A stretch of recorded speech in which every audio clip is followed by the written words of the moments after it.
ہم بسم اللہ کو بہت اگنور کرتے ہیں، ہم اسے بہت ایک عام سی چیز سمجھتے ہیں، جبکہ پروفٹ صلی اللہ علیہ وسلم نے سب سے زیادہ بسم اللہ پڑھنے کی ہی تلقین کی. یعنی گھر سے باہر نکلتے ہوئے کیا ہے، بسم اللہ ہی توکلت. گاڑی سٹارٹ کرنا ہے بسم اللہ، کپڑا پہننا ہے بسم اللہ، کھانا کھانا ہے بسم اللہ، ہر چیز شروع اللہ کے نام سے. یس، گھر میں انٹر ہونا ہے بسم اللہ اور سلام کرنا ہے. سلام. حدیث میں آتا ہے جس گھر میں بندہ بسم اللہ پڑھ کے انٹر ہو، سلام کر کے انٹر ہو، شیطان وہاں نہیں آ سکتا. حدیث میں آتا ہے عرفان بھائی کہ جب تم بسم اللہ پڑھ کے دروازے کو بند کرتے ہو یا برتن کو ڈھکتے ہو تو ایون ابلیس بھی اسے نہیں کھول سکتا.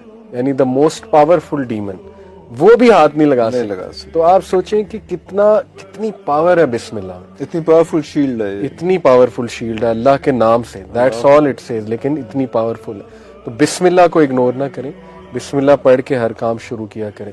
کھانا، برتن کو ڈھکنا، دروازہ، کچھ لوگ ڈرتے ہیں، آپ رات کو دروازہ جب بند کریں بسم اللہ پڑھ کے بند کریں، کوئی نہیں کھول سکتا. بستر کے بارے میں آتا ہے، پروفٹ صلی اللہ علیہ وسلم جب رات سوتے تھے 3 بار بستر کو جھاڑ کے بسم اللہ کہتے تھے. تو کتنی پاورفل یہ چیز ہے.